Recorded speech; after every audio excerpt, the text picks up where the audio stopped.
Good morning student. आज आपण गणित विषयाचा एक नवीन भाग घेणार आहोत. चला तर सर्वांनी पुस्तक काढा. आपलं काल कुठपर्यंत झालं होतं?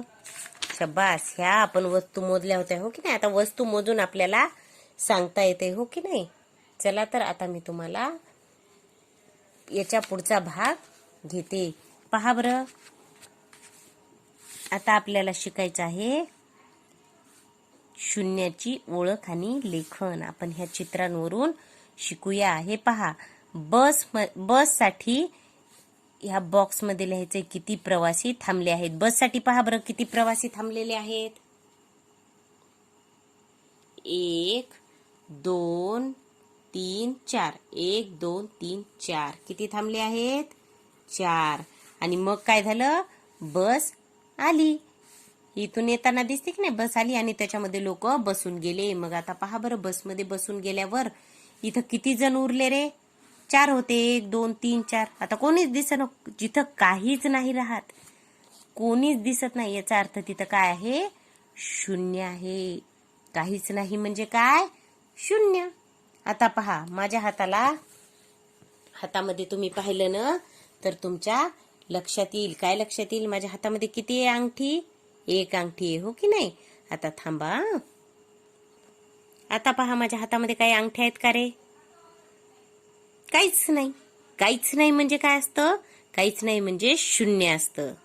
आता पहा, इथं काय येतं? पेन पेन्सिल ठेवलेले आहेत हो की नाही. किती आहेत रे पेन पेन्सिल? 1 2 3. दोन्ही मिळून मोजायच्या, वेगवेगळ्या नाही. किती आहेत? 3. पहा, दिसल्या की नाही. आता ह्या 3ही पेन्सिल मी काय केल्या? घेतल्या आणि मुलांना वाटल्या. आता पहा बरं, मी मुलांना दिल्यावर किती पेन्सिल किंवा किती माझ्याकडं पेन राहिल्या? तर शाबास, काहीच राहिलं नाही हो की नाही. मग काहीच राहिलं नाही याचा अर्थ काय आहे? की आपल्याकडं काय आहे? मग शून्य आहे. आपल्याकडं काहीच नाही म्हणलं तर काय आहे? शून्य. पहा, शून्य काढायला खूप सोपा, वर्तुळ सारखाच असतो हो की नाही. शून्य म्हणजे काहीच नाही. जसे इथं प्रवासी होते आणि मग सगळेच बसून गेले, इथं कोणीच उरलं नाही, याचा अर्थ शून्य. हे आहे तुमच्या आवडीचा पदार्थ. कोणाकोणाला लाडू आवडतो रे?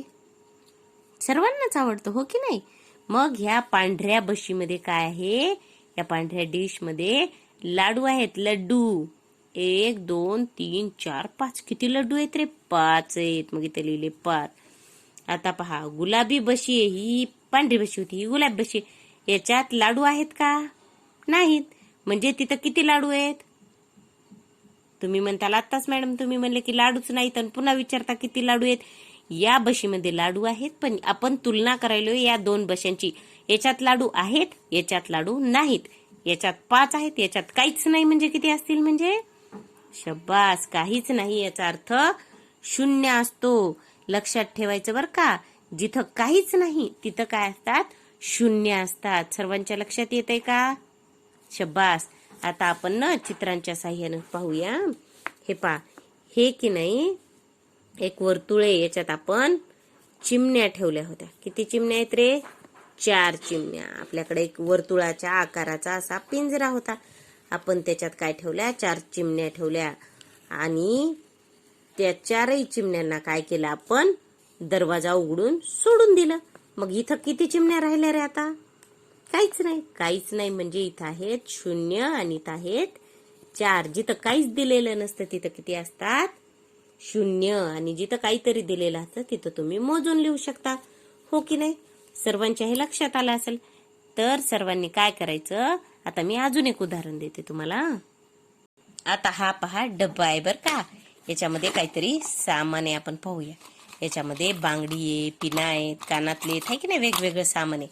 आता पहा, ऐकू येते का सर्वांना? येते की नाही? वस्तू आहेत म्हणून ऐकू येते हो की नाही. आता थांबा. आता हे डब्बा पहा मी हलवायले. काय वाजते का रे आवाज? आहे की नाही? काहीच वाजत नाही. मग मला सांगा, इतक्या वेळ कशामुळे वाजत होतं? कारण याच्यामध्ये वस्तू होत्या. आपण किती होत्या ते मोजले नाही, पण याच्यात काय होत्या? वस्तू होत्या म्हणून वाजत होतं. आता याच्यात वस्तू आहे का रे? वाजते का? नाही. मग याच्यामध्ये एकही वस्तू नाही. एकही नाही म्हणजे किती आहेत? 0 वस्तू आहे. 0 म्हणजे काहीच नाही. शून्य म्हणजे काहीच नाही. माझ्याकडे 5 रुपये होते, मी 5 रुपयाची कॅडबरी खाल्ली, आता माझ्याकडे काहीच नाही म्हणजे किती रुपये आहेत? 0 रुपये. जेव्हा आपल्याकडे काहीच नसतं म्हणजे याचा अर्थ शून्य असतात. लक्षात ठेवायचं. शून्यचा अर्थ असतो की काहीच नसणे. शून्य म्हणजे काहीच नाही.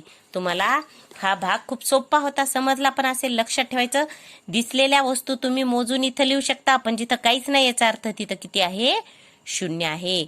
हा भाग तुम्हाला सर्वांना समजला असेल. ह्या पानावर तुम्ही हे सोडवायचं आणि याचा फोटो मला संध्याकाळपर्यंत पाठवायचा. थँक्यू.